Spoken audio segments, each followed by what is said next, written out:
નમસ્કાર મિત્રો, આજે ભારત સરકાર શ્રીના યુવા કાર્યક્રમ અને ખેલ મંત્રાલય માય ભારત બનાસકાંઠા દ્વારા સરદાર કૃષિ નગર વિદ્યાલય ખાતે સ્પોર્ટ્સ દિવસનું આયોજન કરવામાં આવ્યું હતું અને આ સ્પોર્ટ્સ દિવસની અંદર વિવિધ પ્રકારની રમતોનું આયોજન કરવામાં આવ્યું, જેની આપણે વિગતવાર માહિતી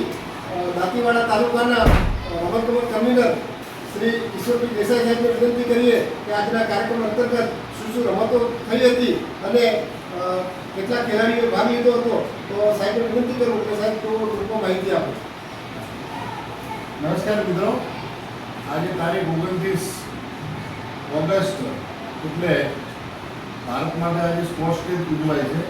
મેજર ધ્યાનચંદ જે હોકીના બહુ મહાન ખેલાડી હતા, જેમણે સતત 3 ઓલિમ્પિકની અંદર ગોલ્ડ મેડલ મેળવેલો હતો અને વિશ્વના એવો ખેલાડી કહેવાય કે જેમ ક્રિકેટની અંદર સર બ્રેડમેનનું નામ છે, એવા આજે આપણા આ મેજર ધ્યાનચંદનું નામ છે. તો ભારતની અંદર મેજર ધ્યાનચંદના જન્મદિવસને સ્પોર્ટ્સ ડે તરીકે ઉજવવામાં આવે છે. તો આજે અમારા દાંતીવાડા તાલુકામાં આજે માય ભારત બનાસકાંઠાની ટીમ અને ministry of youth affairs and sports દ્વારા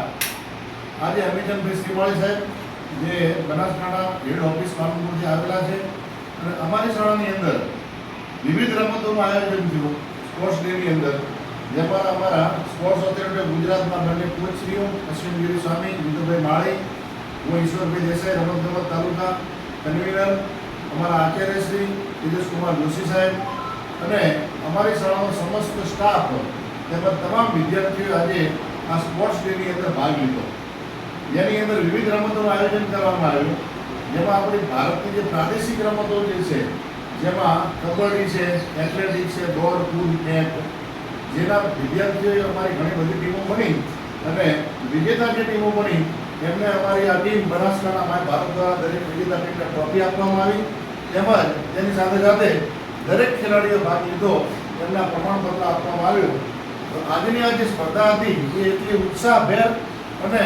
બહુ જોરદાર માહોલમાં આયોજન થયું કે જેથી કરીને આવનારી જે આપણી ભારતની યુવા પેઢી છે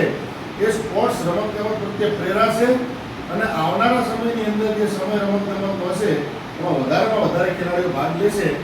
જેવી અમે આજે આ માય ભારત દ્વારા જે આયોજન થયું અને શાળાની જે ટીમ હતી એના દ્વારા જે આજે રમતગમતનું આયોજન થયું, જેનો વિદ્યાર્થીઓને બહુ આનંદ થયો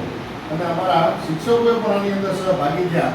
અને બીજી પ્રાદેશિક રમતો જેવી કે દીપુ ચમકી છે, કોતરા દોડ છે, સંગીત ખુરશી છે, આવી રમતોનું પણ અમે આયોજન કર્યું જેથી બાળકોનો ઉત્સાહ વધે અને રમતગમત પ્રત્યેની રુચિ વધે અને આ જનરેશનમાં જે મોબાઈલ તરફ જે બાળકો જઈ રહ્યા છે જેનાથી આપણે રમતગમતની અંદર વાળીશું અને યુવા પેઢીને સારું પ્રોત્સાહન આપીશું. જય હિન્દ, જય ભારત.